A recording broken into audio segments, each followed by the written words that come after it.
Assalamualaikum warahmatullahi wabarakatuh. Halo teman-teman semuanya. Jadi perkenalkan, nama saya Rifdani Akila, nomor absen 24 dari kelas 3B Manajemen Pemasaran Politeknik Negeri Malang. Jadi hari ini kita akan membahas tentang riset brand kompetitor dengan menggunakan brand 24. Oke, jadi yang pertama saya akan menjelaskan dulu kalau untuk UMKM yang saya bina ini adalah Singkara. Singkara ini spesifiknya adalah komunitas UMKM yang dia berlokasi di Singosari dan menaungi kurang lebih 300 pelaku UMKM di bawahnya. Jadi kenapa sih riset kompetitor itu penting sekali? Karena kita perlu untuk mencari tahu sejauh apa sih kita untuk bisa mengimbangi kompetitor tersebut. Nah, kebetulan kompetitor yang akan saya cari di brand 24 itu adalah Shopee UMKM Indonesia. Shopee UMKM Indonesia dipilih karena mereka salah satu pemain besar yang memang juga aktif untuk membina dan juga memberdayakan UMKM secara digital. Nah, ini sebagai tolak ukur juga yang bagus untuk strategi konten dan juga pendekatan komunitas dan cara berkomunikasinya seperti apa gitu. Baik, langsung saja kita ke langkah-langkahnya. Oh ya, tapi disclaimer dulu, kalau di sini Shopee itu bukan sebagai kompetitor langsung, namun sebagai kompetitor tidak langsung, lebih tepatnya sebagai benchmarking atau referensi. Oke, langsung saja kita ke tutorialnya cara menggunakan brand 24. Pertama-tama kita melakukan login dulu. Kalau misal teman-teman belum punya akun, bisa daftar ya.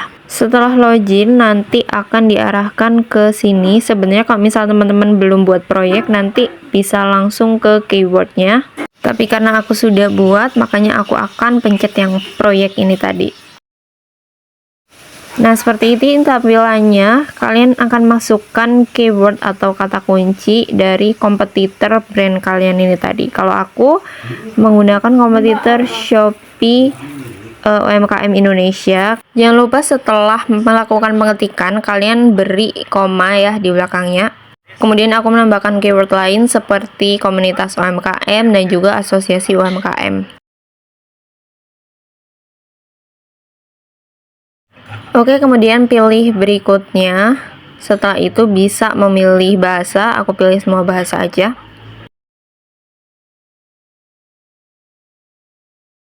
Nah, ini dia tampilan dari grafik jangkauan dan juga yang menyebutkan kata kunci yang telah aku beri tadi di awal. Di situ datanya dari bulan April hingga Mei, bisa kalian setting juga kira-kira ingin dimasukkan bulan apa gitu. Kemudian ke bawah ini ada beberapa artikel atau news yang memang berhubungan dengan keyword yang telah aku masukkan tadi.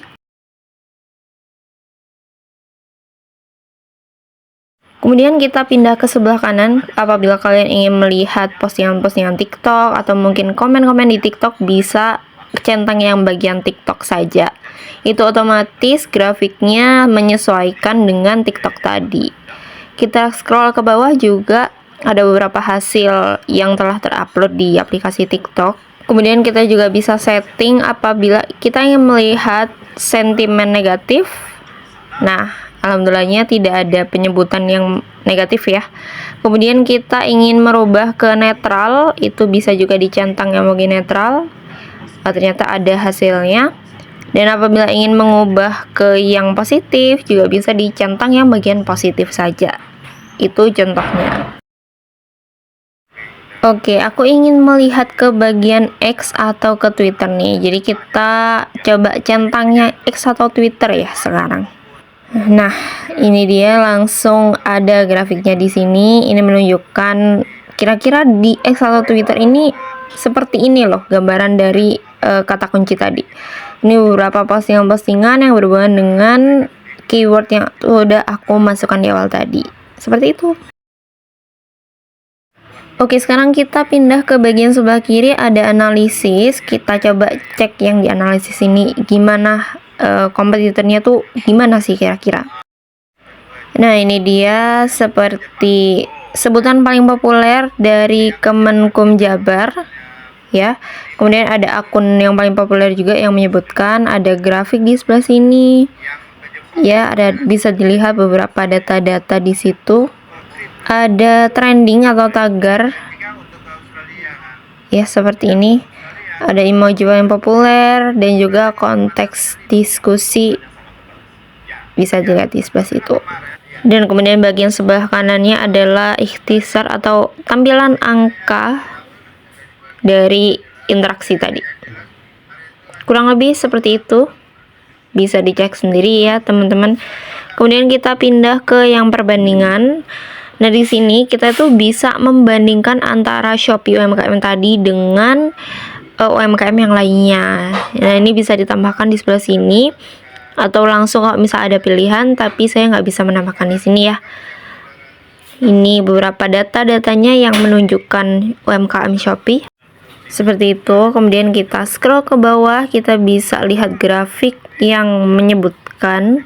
Kemudian kita bisa lihat jangkauannya itu gimana, sentimen positif, ada grafiknya pula, dan juga sentimen negatif, seperti itu.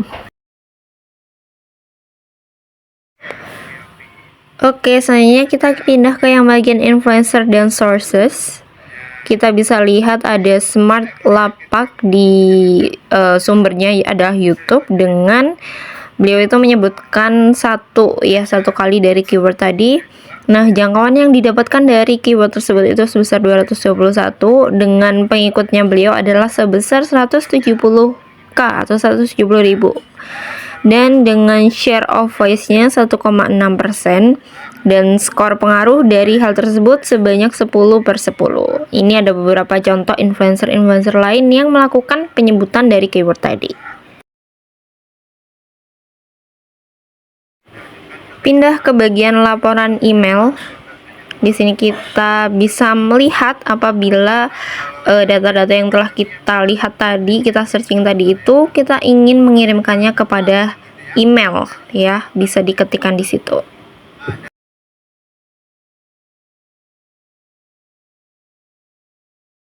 Kemudian ada laporan PDF. Kita klik di bagian laporan PDF. Di sini ya, kita bisa mendownload laporan secara PDF dari yang tadi data-data telah kita searching atau cari, seperti itu. Dan yang selanjutnya adalah laporan data dari Excel, karena di sini tidak ada data yang memadai, makanya kita skip bagian ini ya, gitu. Kemudian selanjutnya adalah infografis. Ini sebagai contoh infografisnya, bisa dicek untuk data kalian ingin berkompetitor lah ya, bisa melihat kompetitor lain dengan brand yang kita bina ini tadi, seperti itu. Seperti itu teman-teman, terima kasih semuanya yang telah melihat sampai akhir.